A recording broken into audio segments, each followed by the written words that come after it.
Well, after last night's thrilling Eden Gardens final, our correspondent Shivani Gupta got a chance to catch up with the former England captain Naseer Hussain, who also spoke about the West Indies side and, of course, Marlon Samuels' dig at Shane Warne.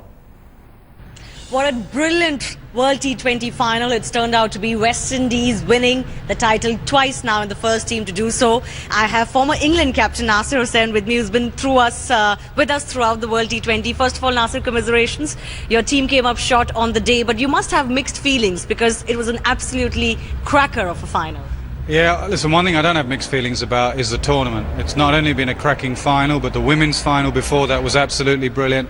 And the tournament has been absolutely brilliant. Some close games, some different pitches, different venues, some sides on the up, some sides on the down. You just never know which side was going to win it. It was brilliant. Today was brilliant. England must have gone through the full range of emotions. They were out of it at 20 for 3. Then they fought back. Then the West Indies fought back towards the end of the England innings. Then they opened with Joe Root, some magical little theory, got 2 wickets. And then, West Indies fought back, and England 19 to protect in the last over.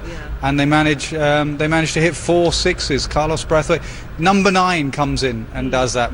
Ian Bishop said to us, didn't he, that here's a special talent, and he was proved right. A word about this West Indies team, because Sammy, as the captain, has been making the point that this is not just a one-person's team, not just a one-man's team. Marlon Samuels hadn't done much till the final. But when the stage came, he was actually the linchpin around which the batting revolved in the 2012 final as well in the World T20 when West Indies won their first title. So he said today that I'm a man for the big stage, for the finals. And he's a man for a crisis. He's not just coming in at 20 for 2 or 100 for 1 or something. He's coming in with his side under pressure, as he was in Sri Lanka, as he was today, and he delivers under pressure. It's not just the runs you get, it's when you get it, what pressure you're under. He's done it 2 finals, and he's done it under pressure. So the skipper was absolutely right, Sammy. They were a team, they are a team. They're a very close-knit team with a point to prove to various people, and they proved that point today. I have to mention, though, the banter between Marlon Samuels, the man of the match in the World Cup final, and the highest innings in a World T20 final now, 85 not out, and Shane Warne. They have a bit of a history, but good friendly banter towards the end. I'm not sure it was friendly at all, to be honest. I don't think some of it's friendly banter, but not that between those two. They will just, there's no love lost between those two. I don't think they will ever kiss and make up. I think we're past that stage now. I know Shane's a very stubborn man. Shane's not ever going to say, I might have got it wrong about Marlon. And judging from how Marlon was at the post-match presentation, I don't think he's ever going to go up and shake Shane Warne's hand. That's the game, people don't get on, not everyone goes on. The game in the middle was actually played in pretty good spirit between 2 sides going at each other pretty hard. When West Indies did lose those first few wickets and Bravo and Samuels were stitching a partnership, Bravo was not quite at the right pace, some would say at that time, but the moment was difficult. What did you make of that chase at that point? I always felt they were a little bit behind, the West Indies. They were always 10, 15 runs behind because they had to rebuild after that start. Fair play to Samuels, he paced it pretty well. But even then, 19 off the last over, more times than not, you'll lose that. They bowled a 19th over well, Jordan. Stokes has been getting his Yorkers in pretty well in previous tournaments, and he wasn't even that far out, to a number 9 to come in like that and just smash them. And they didn't just creep over. The moment it went off the bat, it was 6. So they were always a little bit behind, but in this game you never know. That's why 2020 is a great game. 50 overs, when you're that far behind, you can't catch up. 2020, all you need is 1 good over and you catch up, and that happened to be the 20th over. England's batting today, did you think the score they put on, you had said that it wouldn't be a very high scoring match as the one in Wankhede, but did you see that there were a few runs short? Yeah, I also said that my great worry was against spin, and it was actually against lack of spin. Badri didn't spin the ball much.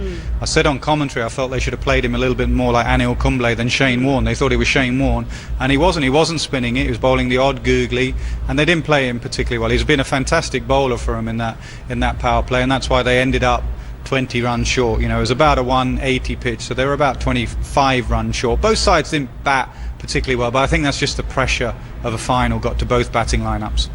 What about Eoin Morgan as a batsman? I know that both for Eoin Morgan and for Darren Sammy, huge occasion to prove and their sides what they've done and achieved in this World Cup.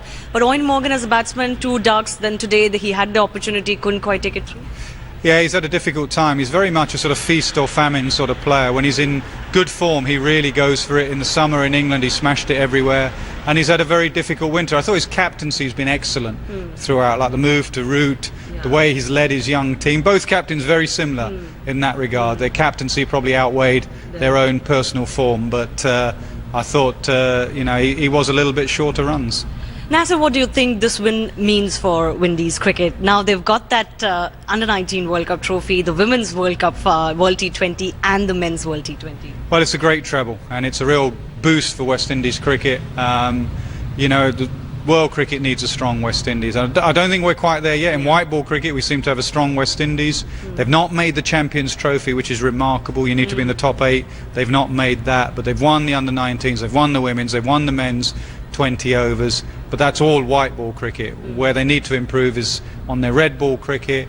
They need to get a little bit more together. The board and the players, there's obviously some kind of issue going there. That's blatantly obvious what happened today after the game. So they all need to get together and try and move it forward. You can't have the players and the board at each other. They all need to get together and move forward. We expected that after the 2012 win as well, but it didn't quite happen. Maybe this one will be the catalyst. But for England, making the finals and losing their 3rd World Championship to West Indies in a final, the 1979 World Cup, the 2004 Champions Trophy, and now this. But overall, what do you make of England's performance? England have been very, very good. From where they were a year ago when they were knocked out by Bangladesh in Adelaide to where they are now, they're now playing proper. I think everyone here has noticed that England are playing proper white ball cricket. They're not playing old-fashioned, boring cricket. They're an exciting side. Yeah, they got one over wrong today right at the end and probably didn't even get it wrong. Carlos Brathwaite got it right.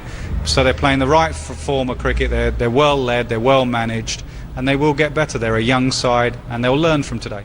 Okay, we're getting a news that the Delhi Chief Minister Arvind Kejriwal did attend the NIA officers' last rites, and when he did arrive, the locals started demanding compensation. We are also getting to... Footwork correct? Hi, this is Kohli very big. Maintain this, huh? Hi, this is Kohli very